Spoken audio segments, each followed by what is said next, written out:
Il est 18h à Paris, 16h en temps universel, midi à Washington. Nous sommes le mercredi 23 avril. C'est l'heure d'un nouveau journal. Le journal en français facile.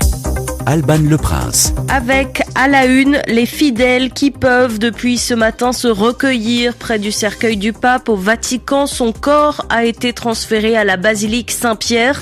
Les envoyés spéciaux de RFI nous racontent la cérémonie. Un silence fait en revanche beaucoup de bruit 2 jours après la mort du souverain pontife, celui d'Israël. Seul le président Isaac Herzog a adressé ses condoléances. Explication à suivre. Dans ce journal également, la peur des réfugiés haïtiens des États-Unis menacés d'expulsion par le gouvernement de Donald Trump. Et puis badé, food truck, prompt. Voici quelques mots qui vont intégrer le dictionnaire. Que veulent-ils dire ? On vous explique tout. Au Vatican, 2 jours après la mort du pape François, les fidèles attendent de longues heures depuis ce matin pour pouvoir dire adieu au souverain pontife. La cérémonie de translation, de transfert de son cercueil a eu lieu ce matin pour le transporter de la chapelle où il était à la basilique Saint-Pierre. Le reportage de nos envoyés spéciaux Jade El-Khoury et Daniel Valo. C'est une lente procession dans les ruelles et sur les places du Vatican. Le cercueil en bois, drapé de rouge, est encadré par des gardes suisses armés de hallebardes et accompagné des cardinaux. Devant la basilique Saint-Pierre, des milliers de personnes assistent à la cérémonie, empreinte de solennité et d'émotion. Un moment bouleversant pour April, une catholique américaine qui a voulu rendre hommage au pape décédé. Nous sommes venus à Rome pour la canonisation du jeune Carlo qui devait avoir lieu dimanche. Et puis le jour de notre départ, lundi, nous avons appris le décès du pape François. Alors on s'est dit que ce serait notre nouveau pèlerinage. C'est un moment sacré et historique de voir un pape être conduit à la basilique Saint-Pierre après sa mort. Je ne ressens pas de tristesse, je pense juste que nous devons prier pour le pape et je prierai pour son âme. Le cercueil du pape a été déposé devant l'autel de la Confession où est inhumé l'apôtre Pierre selon la tradition. À présent, les fidèles vont pouvoir se recueillir auprès de la dépouille papale jusqu'à la fermeture du cercueil vendredi soir. Le Vatican attend au moins 200 000 personnes et déjà ce sont de longues files d'attente qui se forment autour de la place Saint-Pierre. Jade El-Khoury, Daniel Valo, Rome, RFI. Et en Israël, les réactions à la mort du pape François ont été plutôt rares. Seul Isaac Herzog, le président, a présenté ses condoléances. Un silence qui illustre l'embarras des Israéliens vis-à-vis du souverain pontife Amira Suilem. La mort du pape François crée un malaise ici, c'est le moins qu'on puisse dire. À Jérusalem, certains fidèles juifs ne cachent pas leur colère envers ce pape qui a critiqué à plusieurs reprises Israël. Le pape François a effectivement exprimé à plusieurs reprises son émotion face à la mort d'enfants et d'innocents à Gaza. Il a d'ailleurs dit ne pas vouloir parler de guerre, mais de cruauté, et ces mots-là ne passent pas. À ce jour, seul le président Herzog a rendu hommage à feu le souverain pontife. Pas d'hommage du premier ministre Benjamin Netanyahou. Le ministère des Affaires étrangères de son côté a publié un tweet d'hommage avant de le supprimer. Il y a quelques heures, Raphaël Schutz, un ancien ambassadeur israélien au Vatican, a appelé son pays à la sagesse, mais aussi à la diplomatie. Il regrette l'attitude israélienne et invite les autorités à bien envoyer une délégation aux funérailles du pape samedi, sous peine d'entacher l'image d'Israël et d'accentuer ce qu'il appelle son isolement sur la scène internationale. Amira Suilem, Jérusalem, RFI. Et le ministre israélien des Affaires étrangères a justement réagi cet après-midi. Il confirme qu'Israël sera représenté aux funérailles par son ambassadeur au Vatican.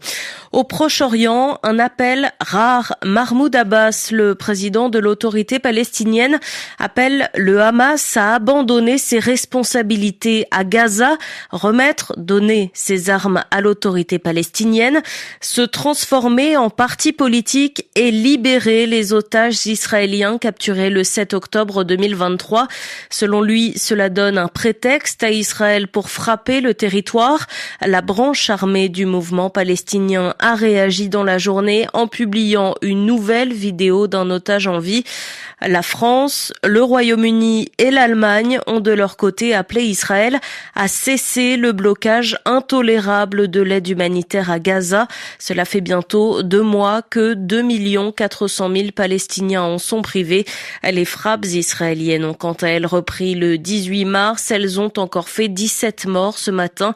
La plus meurtrière s'est produite sur une école de Gazaville qui abritait des déplacés. Aux États-Unis, les Haïtiens, les réfugiés en provenance d'Haïti ont peur. Le gouvernement de Donald Trump a annulé plusieurs statuts de protection pour les réfugiés. Une mesure qui a été temporairement, provisoirement bloquée par la justice alors qu'elle devait entrer en vigueur à la fin du mois.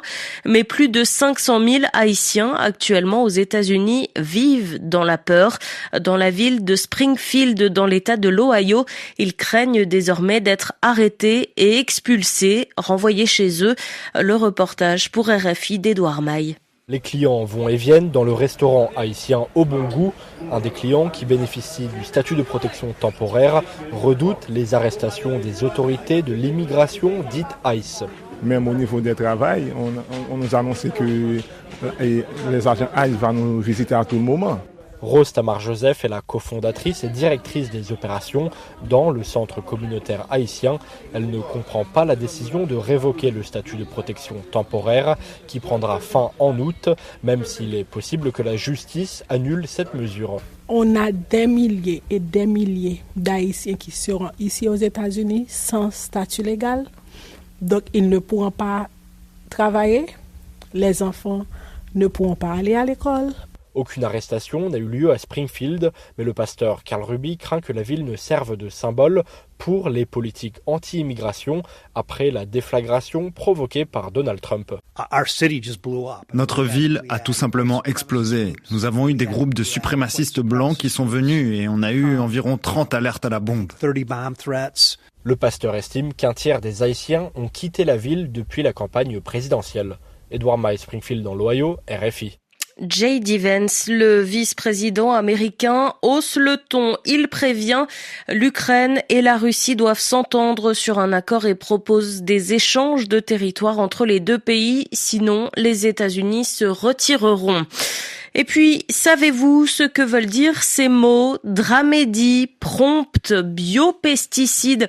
Ce sont 3 des 150 nouveaux mots, expressions qui font leur entrée dans l'édition 2026 du dictionnaire Larousse. Bonsoir Olivier Roger. Bonsoir Alban, bonsoir à toutes et à tous. Le magazine français Le Point a eu accès à la liste en avant-première, avant tout le monde.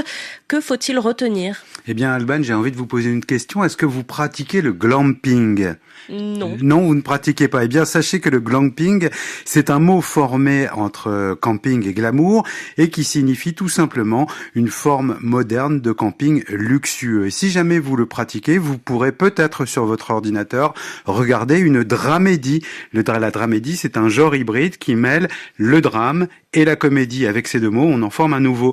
Avant, on appelait ça une comédie dramatique, mais voilà, tout évolue et on ne va pas bader pour si peu. Alban, bader, qui vient du mot anglais bad et signifie s'attrister. Lui aussi a fait son entrée dans le dictionnaire. L'anglais fournit d'ailleurs chaque année son lot de mots nouveaux à la langue française. C'est le cas de food truck, l'ancienne baraque à frites. Alors, pour choisir ces mots, le dictionnaire Larousse s'appuie sur 2 critères. Le terme doit être partagé par plusieurs professions ou plusieurs générations et surtout circuler dans le langage courant.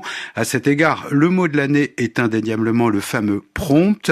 Un prompt, c'est une suite d'instructions dictées à une intelligence artificielle afin qu'elle travaille à votre place. Par exemple, rédige-moi un journal en français facile. Merci beaucoup Olivier Roger, on va tenter de s'en servir. L'Inde a suspendu aujourd'hui un traité stratégique de partage des eaux bientôt avec le Pakistan.